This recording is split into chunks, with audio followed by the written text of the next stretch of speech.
Here's something that might seem like a conundrum and completely impossible.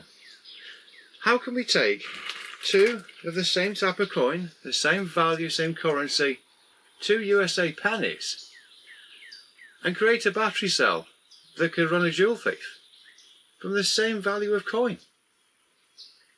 Now what's been going on is that I was looking through our coin collection. I was looking for particular pennies, and they would be 1983 Denver with a small font, and apparently if one of those weighs 3.1 grams you could be looking at a small fortune. There's a very specific reason for it, but it's also how we might be able to get an oscillator to run from two 1-cent pieces. Because you see, in 1982 the mint changed how they made the 1 cent. You can see there's a heck of a lot of green going on here, and there's a reason for that, and that is because the older ones, older than 1983, are made of copper, completely made of copper, and apparently they were costing 2 cents to make a 1 cent coin, so they needed to change what they were doing. And instead, with the newer coins, these ones are made of zinc with copper cladding. So there's the way we might be able to make a battery cell. We'll take an old coin, we'll clean that up, we'll take a newer coin, clean that up a bit, and also remove the copper. We should end up with 1 copper, 1 zinc. We should be able to run the oscillator. That's the idea. And some of these coins do bear worth looking at for a moment, don't they? I mean, look at the state of some of these. Just over the years in circulation, what happens to some of those older pennies? That's quite shocking. Over here, for example, I've got a bunch of English ones and other nationalities, and evidently they're not fully copper either, because things like this penny here from the UK, absolutely fine. And that one's dated 1994. So even though it's easy enough to find a pretty good condition newer 1 cent, that one there's a 2019, it is a little more difficult to find a fairly clean older one. And of course we're not going to be removing the coating on the older one. But there we are. On the left is a 1977. So I'll use that one as one of them, and that 2019 on the right as the other one. Okay, just clean them up slightly now. And to do that I'm going to use some distilled white vinegar. I'll just pop a bit into this cap here. There we are. And drop in the coins. But apparently you should only do so for about 30 seconds. Otherwise you can get pitting and all sorts of problems going on. So I'll take that out in 30 seconds and then run it under the tap and clean them up and dry them off. Alright, well the 2019 on the right came out quite nicely. The 1977 is still a bit dulled.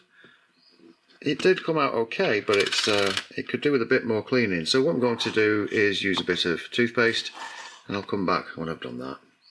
I'll just give the best chance for this experiment. And while I carry on doing this cleaning, I would just like to know if, it's a very common thing that people know in this country.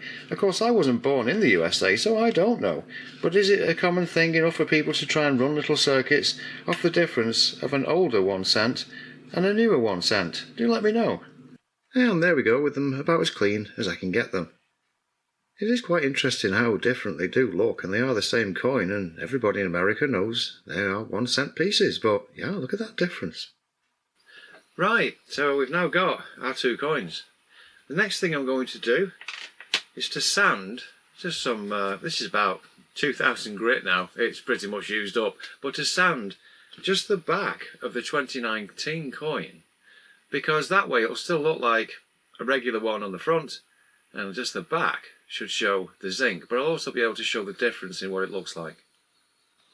Well, I've only been sanding for about a minute, but it's starting to come through already, that zinc. So I think I might just try it like that. Just a 1 minute bit of scuffing with that stuff. Right, here's the circuit I'm going to be using. It's just a efficient Joule Thief. And I'm going to connect to these red and green leads. I think I'll just use perhaps a bottle cap, pop them in that, and see if this works. See if we can get anything out of that circuit. Right, so bit of rainwater in that cap. We've got the 2 coins, they'll look the same. I'll put them into the cap and we can see if this actually works. And with both coins in the water, Let's see if I can get this. See if we can get a flash. Yeah. You can just, yep, there you go, you can see it flashing. It is in fact flashing that LED using what looks like the same coin. See if I can get this a bit better. Right, so I brought this indoors now. It's a little bit darker to be able to see. Now hopefully I'll be able to just plop this in and it should set off running. Does it? Yes, it does. Alright, look at that. There we are. It's set off running. And I do find this fascinating because those coins are the same value, they're from the same country, they're both legal tender of the same amount, and yet we're able to use two of them to run a small oscillator. You do get between 0.5 volts and 0.6 volts voltage difference, and that's how it's able to run. But yes, completely fascinating that you take a coin from before 1982 or 83 and a coin after 1982 or 83, and you're able to do this. It's just another one of those little bits of electrical power you can get from perhaps unexpected sources. Well, there we are. I'm quite delighted with the way that runs. Hope you enjoyed that, and I hope to see you in the next video.